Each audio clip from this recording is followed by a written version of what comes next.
Bonjour à tous et bienvenue dans cette nouvelle vidéo. Et dans cette nouvelle vidéo, nous allons parler du VTT Trek Rosco 7, un excellent VTT semi-rigide.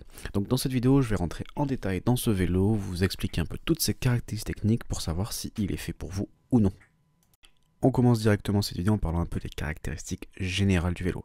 Donc dès qu'on a déballé ce Trek Rosco 7, on a été impressionné par la qualité de fabrication. Le cadre est en aluminium Alpha God et à bord une belle finition avec des lignes épurées. La fourche est RockShox Recon Silver avec ses 140 mm de débattement promet des belles sensations sur les sentiers. Les roues de 29 pouces sont montées avec des pneus bon trajet XR Team issus de 2,6 pouces de large. Cette configuration tubeless ready offre un excellent grip et un confort appréciable sur terrain accidenté. Et pour finir, il y a aussi un groupe Shimano Deore 12 vitesses avec une cassette 10-51 dents qui assure une plage de développement suffisante pour grimper les pentes les plus raides comme pour sprinter sur le plat. Parlons maintenant un peu du cadre et la géométrie. Ce Trek est construit d'un cadre autour d'un aluminium, un cadre en aluminium Alpha Gold qui offre un excellent équilibre entre de la légèreté mais aussi de la robustesse. Lors de nos sorties, on a particulièrement apprécié la rigidité du cadre qui transmet efficacement la puissance du pédalage tout en absorbant suffisamment les vibrations pour rester confortable sur les longues distances. La géométrie moderne de ce Trek est vraiment l'un de ses points forts. L'angle de direction de 65 degrés nous a donné confiance dans les descentes techniques. On a pu aborder des sections qui m'auraient fait un peu hésiter avec d'autres vélos. Cette géométrie procure une stabilité assez rassurante à haute vitesse sans pour autant compromettre la maniabilité sur les sentiers sinueux. L'angle du tube de la selle est de 74,7 degrés et s'est révélé être parfait pour les montées. On a senti la position de pédalage qui était optimisée, qui permettait de grimper efficacement, même sur des pentes assez raides. Le reach de 470 mm en taille L m'a offert une position confortable pour le contrôle du vélo, que ce soit pour des descentes ou des virages serrés. Et pour finir, les bases courtes de 430 mm sont un vrai plaisir dans les singles techniques. J'ai pu manœuvrer le vélo avec agilité, le faisant pivoter facilement autour des obstacles et dans les virages serrés. Cette caractéristique combinée à l'angle de direction slack fait de ce vélo un vélo assez polyvalent et capable de s'adapter à une grande variété de terrains. Parlons un petit peu de la transmission et des composants. Donc on est sur une transmission Shimano Deore 1 x 12 vitesses. Sur ce vélo, c'est un véritable atout avec une cassette de 10-51 dents sur son plateau de 30 dents. J'ai toujours trouvé le bon rapport, que ce soit pour les montées et les plus raides et ou des descentes rapides. Les changements de vitesse sont fluides et précises et même sous forte charge lors des ascensions difficiles. Les freins à disque hydraulique Shimano MT200 avec leur disque de 180 mm à l'avant et à l'arrière sont montrés adéquats pour la plupart des sentiers. Cependant, sur les descentes très techniques ou par temps humide, j'ai parfois ressenti un manque de puissance. C'est probablement le composant que j'envisagerais d'améliorer en premier lieu pour l'utilisation plus exigeante. La tige télescopique Trans X est un vrai plus pour la polyvalence du vélo.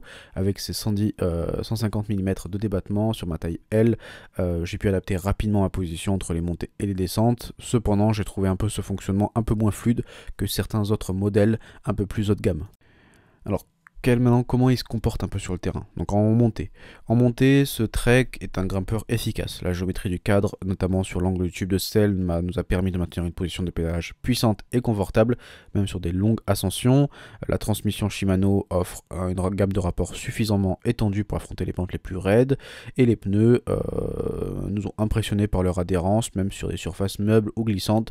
On a pu maintenir l'attraction nécessaire pour progresser et la possibilité de l'utiliser en basse pression grâce à leur compatibilité tubeless a encore amélioré leur performance sur les terrains accidentés.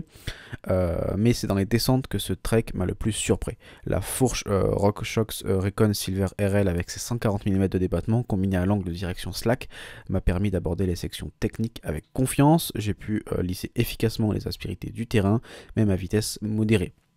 L'agilité du vélo, dû à ses bases courtes, nous ont permis de négocier facilement les virages serrés et les changements de direction rapides. Cependant, j'ai noté qu'à très haute vitesse, les pneus larges peuvent donner une légère sensation de flottement, nécessitant un peu d'attention sur les virages rapides. La tige de selle s'est révélée précieuse pour ajuster rapidement la position entre les sections de descente et de pédalage, améliorant ainsi mon contrôle et mon confort global. Donc ce Trek s'est montré un compagnon fiable et polyvalent sur tout type de terrain. Sa géométrie moderne et ses composants bien choisis en font un excellent choix pour les cyclistes de tout niveau cherchant un VTT capable de s'adapter à une grande variété de conditions. On peut rappeler un peu quelques points faibles qu'il y a à considérer avant l'achat de ce vélo. Il a quand même de nombreuses qualités, mais il y a quelques défauts qui arrivent. D'abord, les freins Shimano manquent parfois de puissance sur les longues distances.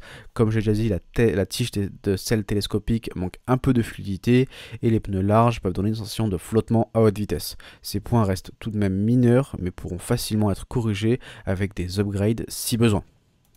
On arrive au terme de cette vidéo pour adresser un petit verdict final. Donc après avoir passé plusieurs mois à tester ce Trek sur une variété de terrains et de conditions, on peut affirmer sans hésitation que c'est un vélo qui tient ses promesses. Sa polyvalence m'a particulièrement marqué, que ce soit pour une sortie rapide, après le travail ou pour une longue randonnée le week-end, il s'est toujours montré à la hauteur. Ce qui m'a le plus impressionné, c'est la façon dont le Roscoe 7 parvient à trouver un équilibre entre les besoins des débutants et les attentes des cyclistes plus expérimentés.